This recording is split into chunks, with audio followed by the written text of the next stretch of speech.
Claymates. Yay! This game has returned to haunt me for the rest of my life. I thought it was erased from my memories forever. You're supposed to be dead! But alas, we must revisit. Why'd you have to come back?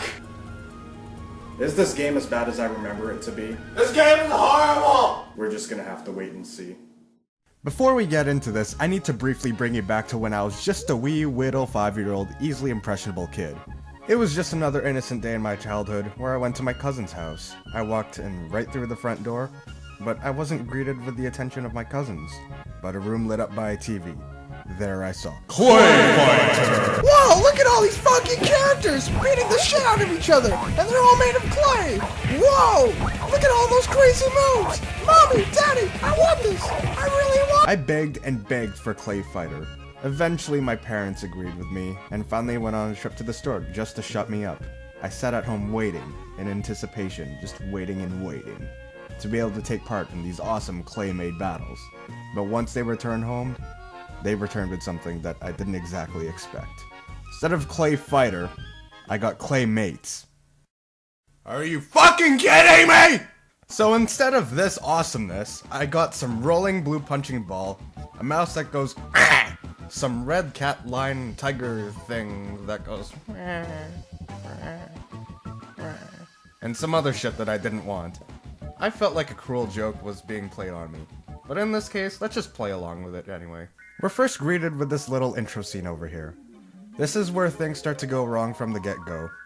The pacing of this entire cutscene is rushed and poorly executed, not to mention the music being played is completely unfitting.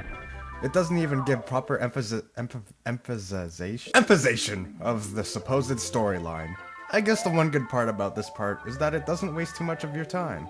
Now finally, we can start playing the actual game. Now, just listen to the music of the stage.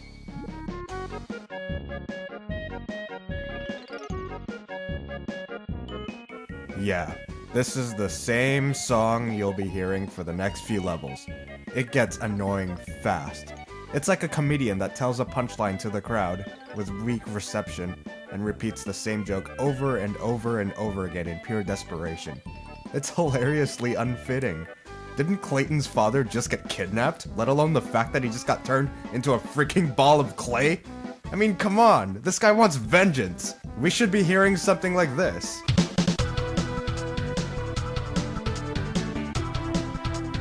Not this.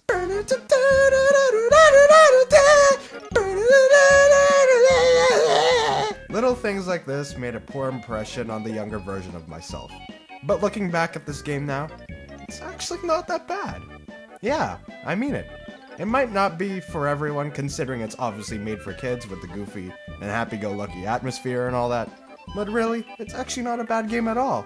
I'm beginning to think that maybe as a kid, I was just too stubborn to play this out, because simply, I didn't get what I want. Down to the game itself, there's enough to keep the game interesting.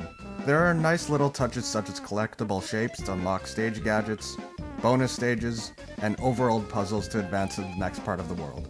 And obviously being able to transform into so many different characters within the game. This platformer is obviously no Super Mario World, but the controls and feel of the game isn't bad at all. It might not be the most unique platformer, but it certainly has enough going for itself to give you an experience you can remember, whether it be good or bad. To close this off, if you're able to look past the annoying music and goofy atmosphere, you might be able to have some fun with this game. Now, I'm not saying that you must hunt this game down on eBay with all your might, but if you happen to be browsing your local retro game store and see this in their bargain bin, give it a gander. If you've got change to spare, of course.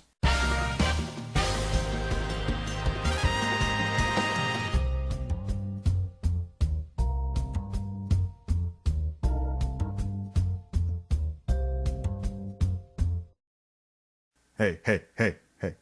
Clayton. Get it? Clayton.